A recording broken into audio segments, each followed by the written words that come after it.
Olá, colegas da estética. Nesse vídeo eu quero conversar com vocês sobre o uso das malhas compressivas, das placas e de todos os outros acessórios, né, para melhorar ali na reparação de pós-operatório.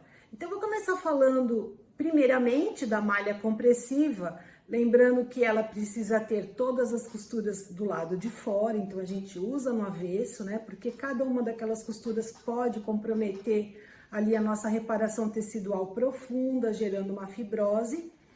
E também as melhores cintas são as que têm o desenho anatômico, então elas precisam acompanhar o contorno corporal, aumentando as compressões nas áreas onde foram mais lipoaspiradas. Por exemplo, na região lombo-sacral, região de cintura, região abdominal. Porque nessas áreas, quando você não tem um aumento de compressão, ali fica um espaço morto e nesse espaço morto pode ter acúmulo de líquidos, como seroma, comprometendo então o resultado, né, estético do seu pós-operatório.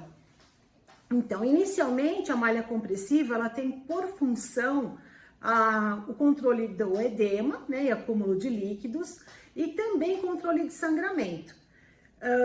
Numa fase intermediária, ela também ajuda a criar a conexão, então fazer a reparação tecidual dos planos mais profundos, onde foram esses retalhos cirúrgicos, né, onde foram descolados, eles precisam ser aproximados para que crie ali o tecido conectivo, um novo tecido, para que venha, né, melhorar então a sustentação do tecido cutâneo.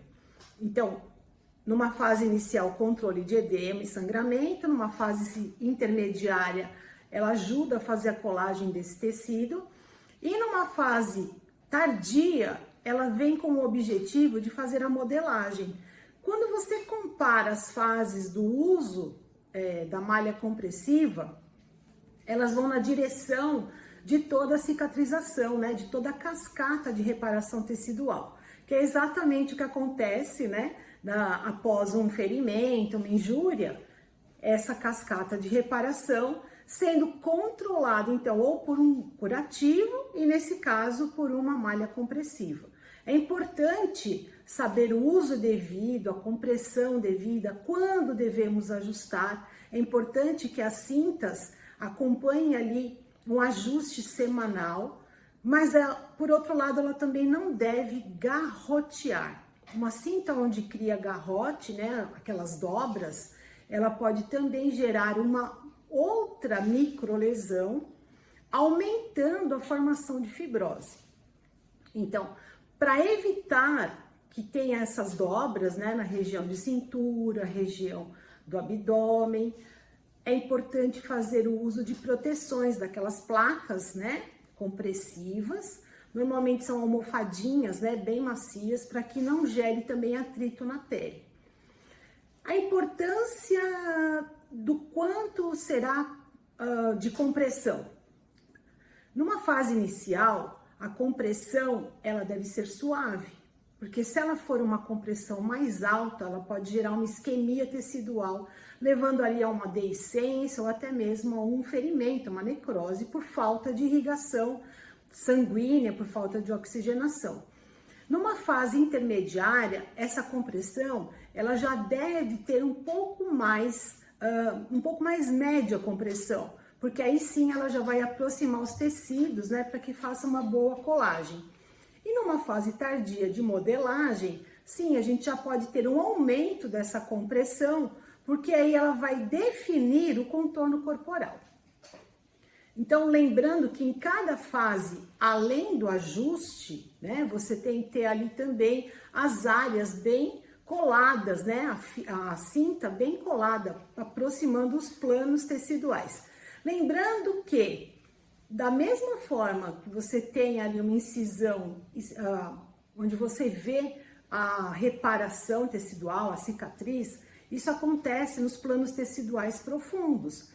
É lógico que a gente não vê, né, porque ele está profundo, mas a gente pode sentir na palpação todas as irregularidades ou regularidades, né, que ficam depois de uma cirurgia, ou com acúmulo de líquidos, né, de edema, ou seroma, ou também com a formação excessiva do tecido colagênico, gerando ali uma fibrose.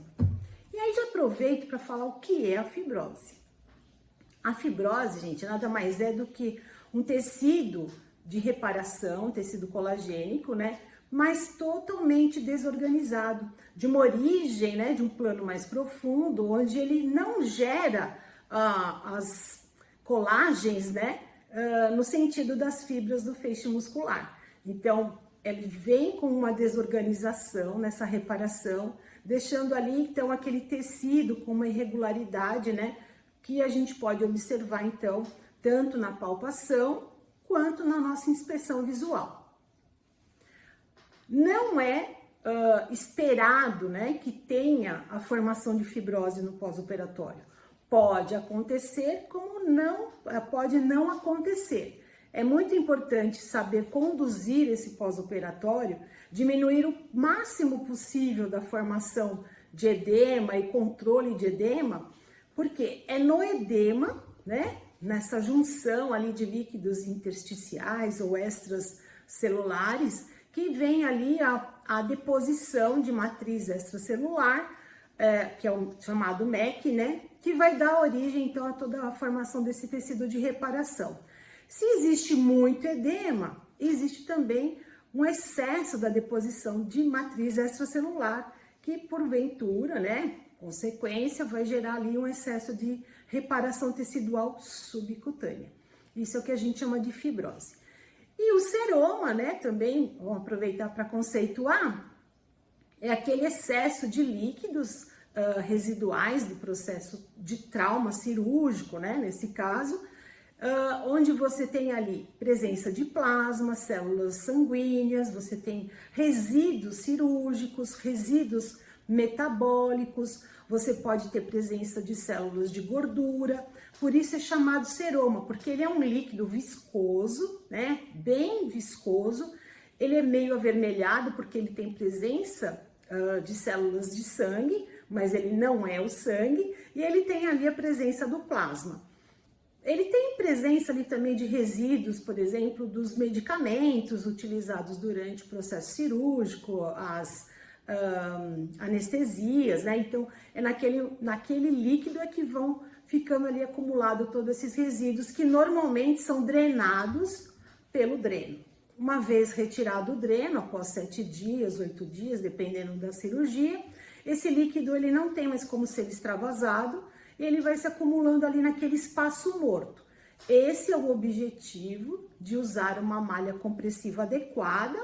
Hoje também muito utilizado o taping com essa indicação de diminuir esse espaço morto para que não tenha o acúmulo de líquidos, né? O acúmulo de seroma. Uma vez que o seroma, quando se acumula, ele precisa ser puncionado pelo cirurgião, quem fez a cirurgia, o responsável, porque não existe um tratamento para seroma. O tratamento para seroma é punção, tá? E aproveito também para falar da equimose, né? A equimose, que são aqueles arroxeados que ficam ali na região subcutânea, que são os infiltrados, né? Do sangue, pelo rompimento dos capilares, então tem aquela infiltração sanguínea, que apesar de às vezes ser extenso, ele é superficial. É diferente do hematoma, onde você tem ali uma coleção de sangue num espaço, né, também retido, tá? Então, hematoma é diferente de equimose, apesar da gente ver muitas pessoas chamando aqueles arroxeados cutâneos de hematoma. Hematoma é um nome popular que a gente encontra muito aí, as pessoas falam, mas o nome correto é equimose. Então, equimose é o infiltrado sanguíneo, né, superficialmente. O edema e seroma, então, são os resíduos inflamatórios da cirurgia, do trauma cirúrgico. E a fibrose, né, conforme a gente já falou, é a deposição excessiva de matriz extracelular que dá origem, então, para um tecido cicatricial ou de reparação de má qualidade, totalmente desorganizado. A malha, ela vem, então, para controlar todos esses efeitos aí, todas essas consequências e muitas vezes intercorrências no pós-operatório. Lembrando que além dela fazer todo esse ajuste de controle de edema e sangramento, ela também vem com um objetivo de estimular que o nosso organismo estimule algumas enzimas, como metaloproteinase, para degradar o excesso, então, dessas proteínas ali, né, que foram acumuladas e gerando a fibrose. Então, metaloproteinase, ela também pode ser liberada através, né, de um estímulo neurosensorial para que faça a degradação, então, da fibrose, né, ou então de uma aderência. Isso é muito interessante porque somos nós, né, que vamos conduzir ali nesse pós-operatório as associações de tanto dos recursos manuais, os recursos eletroterapêuticos, ou muitas vezes recursos de energia luminosa, ou de energia também mecânica,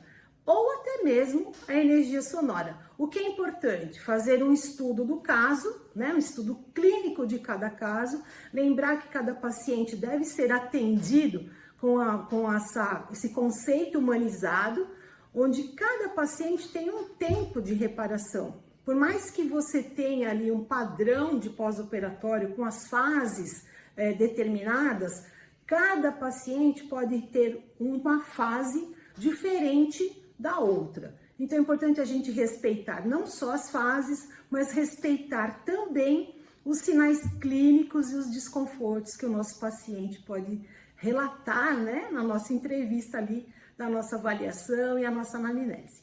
Eu espero ter colaborado aí com vocês e outros vídeos virão para que a gente possa, né, juntas, tentar solucionar dúvidas que podem estar atrapalhando o nosso resultado no nosso atendimento. Um beijo para todas.